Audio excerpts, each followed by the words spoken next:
Hello dear students, welcome to my YouTube channel. In this video we will discuss about our solar system. पहले की जो मैंने videos बनाई थी वो इतनी ज़्यादा डिटेल में मैंने नहीं बनाई थी, सो इस वजह से इन सभी जो अब वीडियोस आएंगी इनमें हम डिटेल में हर एक टॉपिक को डिस्कस करेंगे, ठीक है। सो ये फर्स्ट वीडियो है, इसके बाद बाकी जितनी भी ज्योग्राफी की वीडियोस हैं वो डेली अपलोड होती रहेंगी। इंट्रोडक्शन से हम स्टार्ट करते हैं। हमारा जो पूरा सोलर सिस्टम है इसके अंदर 9 प्लैनेट्स हैं। एक इसमें ड्वार्फ प्लैनेट भी है जिसको प्लूटो कहते हैं, अब उसको हम प्लैनेट कंसीडर नहीं करते हैं। इसके अलावा बहुत सारी एस्ट्रोनॉमिकल बॉडीज़ हैं, एस्ट्रॉइड्स हैं, कॉमेट्स हैं, गैस, डस्ट पार्टिकल्स, ये सारी चीज़ें हमारे सोलर सिस्टम में प्रेजेंट हैं, ठीक है। सो कुछ इंपॉर्टेंट टर्म्स से हम स्टार्ट करेंगे, जैसे कि रोटेशन आपको पता है कि जितने भी हमारे प्लैनेट्स हैं, 8 प्लैनेट्स हैं, वो सारे प्लैनेट्स जब रोटेट करते हैं अपने ही प्लेस पर, ठीक है, जैसे अर्थ अपने प्लेस पर रोटेट कर रही है वो रोटेशन होता है। एंड रिवोल्यूशन में प्लैनेट्स सन के चारों ओर रिवॉल्व करते हैं, ठीक है। चलिए, सो अब हम देखते हैं प्लैनेट्स के बारे में। हम प्लैनेट्स को डिटेल में डिस्कस करेंगे। प्लैनेट्स के बारे में आपको पता है कि हमारे 8 प्लैनेट्स हैं, कुछ इनर प्लैनेट्स हैं, कुछ आउटर प्लैनेट्स हैं। नेक्स्ट हैं सैटेलाइट्स जैसे कि हमारी अर्थ की सैटेलाइट है मून, ठीक है। देखो, प्लैनेट्स और सैटेलाइट्स के बीच में आप डिफ्रेंशिएट कैसे करोगे। जो हमारी अर्थ है, ठीक है, वो सन के चारों ओर रिवॉल्व कर रही है और मून अर्थ के चारों ओर रिवॉल्व कर रहा है। ऐसे मून की तरह बहुत सारी सैटेलाइट्स हैं अलग अलग प्लैनेट्स की। जब हम हर एक प्लैनेट को डिटेल में पढ़ेंगे तब हम डिस्कस करेंगे, जैसे कि जुपिटर है, सैटर्न है, इनकी भी सैटेलाइट्स हैं मून की तरह है, ये भी इन सभी प्लैनेट्स के चारों ओर रिवॉल्व करती हैं, ओके। सो जो प्लैनेट्स के चारों ओर रिवॉल्व करती हुई बॉडी है उसको हम सैटेलाइट कहते हैं, और जो सन के चारों ओर रिवॉल्व करते हैं उनको हम प्लैनेट्स कहते हैं। एंड एस्ट्रॉइड्स आपको पता है कि स्टोन की तरह ही इस तरीके के स्ट्रक्चर के कुछ छोटे बड़े ऐसे मैटर होता है जो एटमॉस्फेयर के अंदर प्रेजेंट होता है। सो आउटर और इनर प्लैनेट्स को हम आगे देखेंगे। उसके बाद 2 टर्म और हैं, पेरिहीलियन, जिसका मतलब है जब अर्थ सन के बिल्कुल क्लोज होती है, ठीक है। मतलब कि जब अर्थ सन के चारों ओर रिवॉल्व करती है तो एक टाइम ऐसा आता है जब अर्थ सन के पास होती है, उसको पेरिहीलियन कहते हैं। एंड एपीहीलियन का मतलब है जब अर्थ सन से काफ़ी ज़्यादा दूर होती है, ठीक है। चलिए, सो अब हम प्लैनेट्स के बारे में डिटेल में डिस्कस करते हैं। हमारे 4 इनर प्लैनेट्स हैं जिनको हम टेरेस्ट्रियल प्लैनेट्स भी बोलते हैं। इसमें है मरकरी, वीनस, अर्थ, मार्स, ठीक है, ये प्लैनेट्स हैं। एंड इन चारों प्लैनेट्स के बाद एक एस्ट्रॉइड्स की बेल्ट आती है, उस बेल्ट के बाद फिर 4 और प्लैनेट्स आते हैं, ओके। ये जो इनर प्लैनेट्स हैं ये सन और एस्ट्रॉइड की बेल्ट के बीच में आते हैं और ये सन के बिल्कुल करीब हैं, ओके। चलिए, इसके बाद हम ये देखते हैं कि ये जो प्लैनेट्स हैं ये अर्थ की तरह ही हैं, ओके, जैसे हमारा अर्थ प्लैनेट है उसी तरीके से ये प्लैनेट्स हैं। एंड रॉक्स और मेटल से ये बने हुए होते हैं। साइज़ इनका वेरी कर सकता है, लेकिन जब हम आउटर प्लैनेट से इनको कंपेयर करें तो जो इनर प्लैनेट्स हैं उनका साइज़ छोटा है as compared to outer planets, okay. And speed, अगर जो रोटेशन की स्पीड है, जैसे हमारी अर्थ अपने प्लेस पर भी जो है रोटेशन करती है, सो ये जो प्लैनेट्स हैं इनर प्लैनेट्स, इनकी जो रोटेशन की स्पीड है वो काफ़ी ज़्यादा कम है, ठीक है। इन चारों प्लैनेट्स में कुछ प्लैनेट्स की सैटेलाइट्स हैं और कुछ प्लैनेट्स की नहीं हैं, और अगर इन प्लैनेट्स की सैटेलाइट हैं तो बहुत कम है। जैसे हमारी अर्थ की सिर्फ एक ही सैटेलाइट है मून, ठीक है। लेकिन जब हम आउटर प्लैनेट्स को पढ़ेंगे ना, सो उसमें हम देखेंगे कि आउटर प्लैनेट्स की बहुत सारी सैटेलाइट्स हैं। इनफैक्ट 83, 73 इस तरीके से हर एक प्लैनेट की सैटेलाइट हमें वहाँ पे देखने को मिलती हैं। अब हम स्टार्ट करते हैं आउटर प्लैनेट्स के बारे में डिस्कस करना। देखो, आउटर प्लैनेट्स को जाइंट प्लैनेट्स भी बोला जाता है। इसमें जुपिटर, सैटर्न, यूरेनस, नेपट्यून, ये सारे प्लैनेट्स आते हैं। प्लूटो को पहले प्लैनेट कंसीडर किया जाता था, लेकिन बाद में इसको प्लैनेट्स की कैटेगरी से निकाल दिया गया। अब हम प्लूटो को as a dwarf planet consider करते हैं। ये कोई प्लैनेट नहीं है, मीन्स हमारे जो प्लैनेट्स हैं वो 8 ही हैं, ओके। जाइंट प्लैनेट्स जो हमारे आउटर प्लैनेट्स हैं ये साइज़ में बड़े हैं as compared to inner planets, और ये डेंस भी नहीं है, ज़्यादा डेंसिटी इनकी नहीं है। एंड इन सभी प्लैनेट्स का जो एटमॉस्फेयर है वो काफ़ी ज़्यादा थिक है, और अगर हम बात करें इनके प्लैनेट के अंदर हमें ज़्यादातर हीलियम और हाइड्रोजन, ये 2 गैसेस मिलती हैं। स्पीड ऑफ रोटेशन की अगर हम बात करें तो स्पीड ऑफ रोटेशन ज़्यादा है, और जो सैटेलाइट्स हैं वो भी काफ़ी ज़्यादा हैं as compared to inner planets, ठीक है। सो ये हमने प्लैनेट्स के बारे में डिटेल में डिस्कस किया है। बाकी आगे वीडियो के एंडिंग में हम हर एक प्लैनेट के बारे में और डिटेल में पढ़ेंगे, ठीक है। एस्ट्रॉइड्स क्या हैं, देखो एस्ट्रॉइड माइनर प्लैनेट्स हैं, ओके। स्पेशली ये हमें इनर सोलर सिस्टम के अंदर मिलते हैं, ठीक है। जैसे कि हमारी अर्थ है, मरकरी, वीनस, ये जो प्लैनेट्स हैं ना, इनके साइज़ में थोड़ा हम कह सकते हैं जो एस्ट्रॉइड हैं वो कम साइज़ के होंगे, ठीक है। इसमें बहुत सारे एस्ट्रॉइड प्रेजेंट होते हैं। अब जब ये जो हमारे इनर प्लैनेट और आउटर प्लैनेट्स हैं, इनको जब हम डिवाइड करते हैं तो इनके बीच में एक एस्ट्रॉइड की बेल्ट आती है, ठीक है। चलिए, और जो बहुत सारे एस्ट्रॉइड्स हैं वो इनके ऑर्बिट्स के बीच में लाई करते हैं मार्स और जुपिटर, ठीक है। क्योंकि जो हमारे इनर प्लैनेट्स हैं उसमें सबसे पहले है मरकरी, वीनस, अर्थ, मार्स। सो मार्स के बाद एक एस्ट्रॉइड की बेल्ट आती है, उसमें बहुत सारे एस्ट्रॉइड्स हैं, एंड उसके बाद फिर जुपिटर और बाकी प्लैनेट्स आते हैं, ठीक है। सो जो एस्ट्रॉइड्स हैं ये माइनर प्लैनेट्स हम इनको कह सकते हैं, और जिनका जो साइज़ बड़ा होता है तो उनको हम प्लैनेट कंसिडर करते हैं। आगे हम देखते हैं प्लूटो के बारे में। प्लूटो 9th प्लैनेट था हमारे सोलर सिस्टम का, लेकिन अब हम इसको प्लैनेट नहीं मानते हैं। इसको 1930 के अंदर डिस्कवर किया गया था। मोस्टली प्लूटो आइस और जो रॉक्स वगैरह हैं इनसे बना हुआ है, ठीक है। सो अब हम इसको ड्वार्फ प्लैनेट कंसिडर करते हैं, एंड ये प्लैनेट काइपर बेल्ट के अंदर लोकेटेड है। उसके बाद आते हैं कॉमेट्स। ये जो कॉमेट्स हैं ये भी आइस और डस्ट से बने हुए होते हैं, ठीक है। जैसे हम देखते हैं ना कि टूटता हुआ तारा है, सो वो कॉमेट्स ही होता है। ये एक बर्निंग स्टार की तरह होते हैं, ठीक है, जो कि एटमॉस्फेयर के अंदर आते हैं और उसके बाद वहीं पे ख़त्म हो जाते हैं। और ये कॉमेट्स भी हमारे प्लैनेट्स की तरह सन के जो चारों ऑर्बिट है उसके अराउंड होते हैं, ठीक है। आइस, डस्ट और रॉकी डेब्री इन सब से बने हुए होते हैं, ठीक है। नेक्स्ट हम बात करते हैं ऑर्बिट की। आपको पता है कि जो हमारा सन है उसके अराउंड जितने भी प्लैनेट से रिवॉल्व करते हैं, ठीक है, वो सारे प्लैनेट एक पाथ को फॉलो करते हैं, ओके। सो जैसे कि जो अर्थ है उसका भी एक पाथ बना है, वो उसी पाथ पर जो है वो रिवॉल्व करती है। Next is stars. स्टार्स आपको पता है स्टार सेलेस्टियल बॉडीज हैं, ठीक है। ये इनके अंदर हीट और लाइट भी होती है, तभी स्टार्स रात को चमकते हैं, ओके, सन की तरह। और सन को भी हम स्टार ही कंसिडर करते हैं, ठीक है। और ये स्टार्स मोस्टली हाइड्रोजन और हीलियम से बने हुए होते हैं, एंड काफ़ी सारे स्टार्स बहुत पॉपुलर हैं, इंपॉर्टेंट हैं, जैसे पोल स्टार, ठीक है, एंड नॉर्थ स्टार। एंड इसके अलावा जो स्टार्स होते हैं जब हम इनको देखते हैं तो ये काफ़ी सारी शेप्स बनाते हैं, जैसे कि वो बियर की शेप बनती है, ठीक है। सो वो हम इसके अंदर पढ़ते हैं। उसके अलावा मैंने आपको बताया हीट और लाइट ये प्रोड्यूस करते हैं, तभी ये रात को चमकते हैं, okay. And next is okay, so अब हम बात करते हैं यूनिवर्स की और गैलेक्सीज़ की। आप सबको पता होगा हमारा यूनिवर्स कितना बड़ा है, जिसको हम ब्रह्मांड कहते हैं, और उसके अंदर काफ़ी सारी गैलेक्सीज़ हैं, ठीक है। और हमारी जो गैलेक्सी है जिसके अंदर हमारा सोलर सिस्टम है, वो उस गैलेक्सी का नाम है मिल्की वे गैलेक्सी, ओके। आपने इसके बारे में सुना होगा, पढ़ा भी होगा, बहुत सारी गैलेक्सीज़ हैं। अब उन गैलेक्सीज़ के अंदर मिल्की वे गैलेक्सी है, एंड मिल्की वे गैलेक्सी के अंदर हमारा सोलर सिस्टम है, और सोलर सिस्टम के अंदर हमारी अर्थ है, और अर्थ पे हम रहते हैं। देखो यूनिवर्स कितना बड़ा है, ओके। सो ये जो गैलेक्सीज हैं ये स्पेस के अंदर फैली हुई हैं, ठीक है। ये गैलेक्सीज डस्ट, जिसमें काउंटलेस स्टार्स हैं जिनको हम काउंट नहीं कर सकते, और हमारा यूनिवर्स बहुत बड़ा है, ठीक है। सो आप अंदाज़ा भी नहीं लगा सकते, क्योंकि आप सोचो, देखो यूनिवर्स है, यूनिवर्स में गैलेक्सीज हैं, गैलेक्सीज में हमारी एक गैलेक्सी है, उसके बाद हमारा सोलर सिस्टम है। चलो हम अपनी गैलेक्सी की बात करते हैं। कई बार ये वन वर्ड में क्वेश्चन आ जाता है कि मिल्की वे गैलेक्सी, मैंने पहले ही बता दिया कि हमारा सोलर सिस्टम किस गैलेक्सी में है। तो हमारा सोलर सिस्टम मिल्की वे गैलेक्सी के अंदर है, ठीक है। और इस मिल्की वे गैलेक्सी को डिफरेंट नाम से डिनोट किया जाता है, जैसे कि birds path, house river Ganga of the sky, ये हमारे इंडिया में है, ठीक है। और मतलब ये इंडिया में नहीं, हम इसको जो हमारी गैलेक्सी है इसको हम river Ganga of the sky बोलते हैं, ओके। उसके बाद river of haven, winter street, ये सारे अलग अलग नाम हैं हमारी मिल्की वे गैलेक्सी के।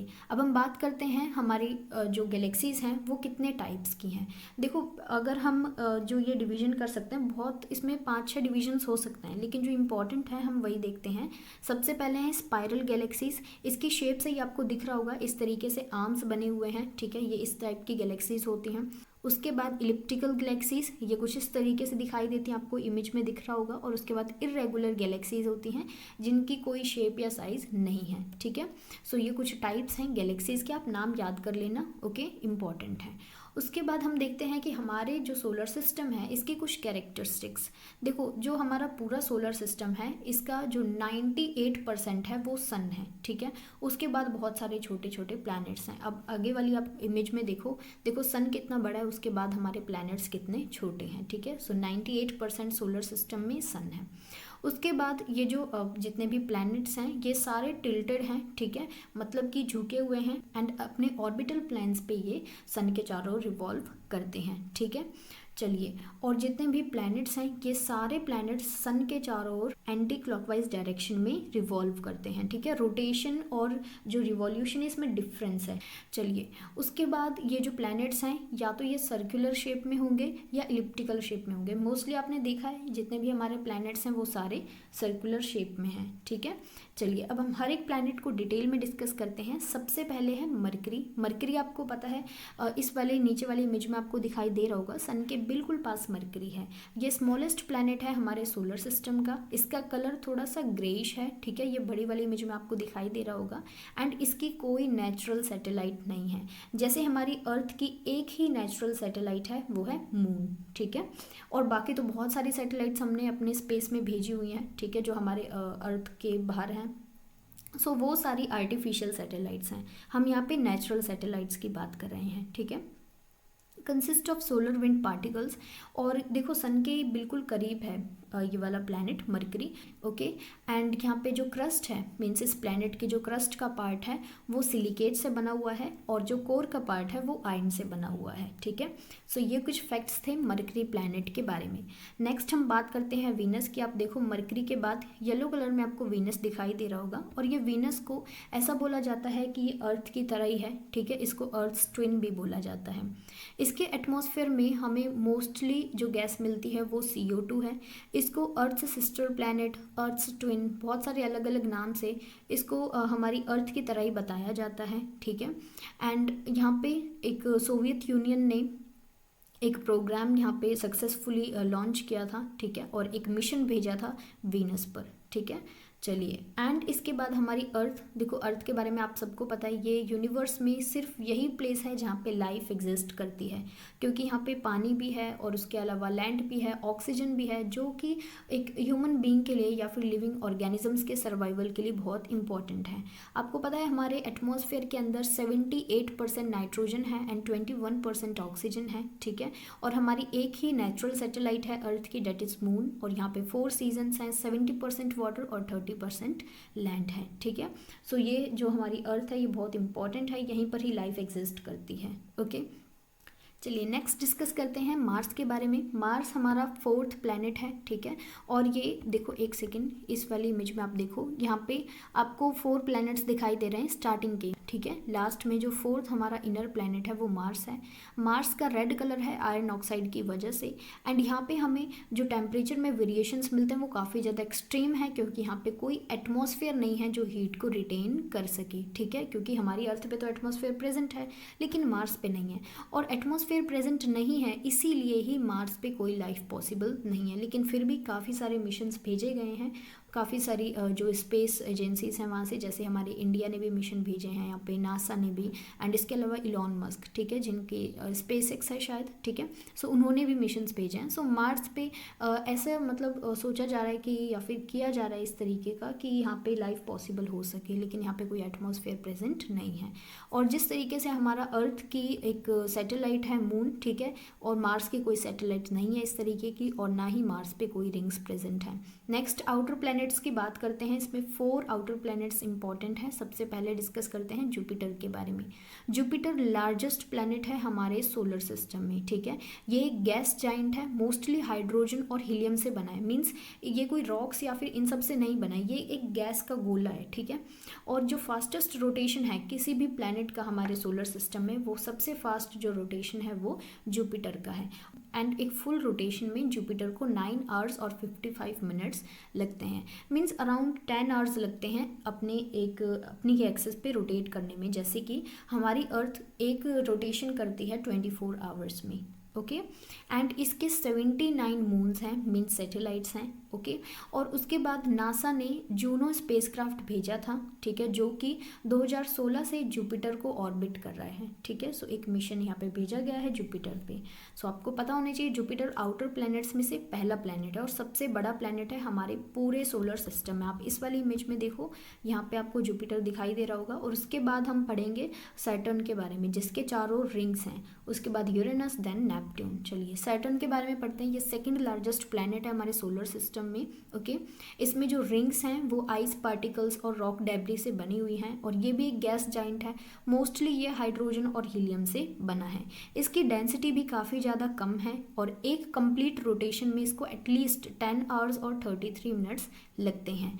जिस तरीके से हमने जुपिटर में देखा था कि जुपिटर के 79 मून्स हैं एंड सैटर्न के 83 नोन मून्स हैं। ठीक है, नेक्स्ट है यूरेनस। यूरेनस के बारे में देखो, एक तो ये बहुत ही ज़्यादा टिल्टेड है, जैसे हमारी अर्थ भी झुकी हुई है ना, ये कुछ ज़्यादा ही टिल्टेड है। ठीक है, it give rise to very extreme seasonal variations, जिसकी वजह से यहाँ पे जो सीजनल वेरिएशंस होते हैं वो काफ़ी ज़्यादा एक्सट्रीम हैं। इसको हम आइस जाइंट भी बोल सकते हैं और ये हमारे पूरे सोलर सिस्टम का कोल्डेस्ट प्लैनेट है। ठीक है, इसका कलर ब्लू ग्रीन है क्योंकि यहाँ पे मीथेन गैस प्रेजेंट है इसके एटमॉस्फेयर में। ठीक है, एंड इसके जो मून्स हैं वो 27 हैं। ठीक है, अब लेकिन मैं आपको देखो एक चीज़ बताती हूँ, जो ये मून्स के नाम रखे गए हैं ना, ये बहुत ही इंपॉर्टेंट पर्सन्स पे रखे गए हैं। कई बार जो शेक्सपियर हैं उनके कुछ कैरेक्टर्स वगैरह पे इस तरीके से इनके नाम रखे हुए हैं, लेकिन आपको उतनी डिटेल में नहीं जाना है। ठीक है, आपको पता होनी चाहिए कितने मून्स हैं, बस इसके अलावा मुझे लगता है कि आपको हर एक मून का नाम याद करना पड़ेगा।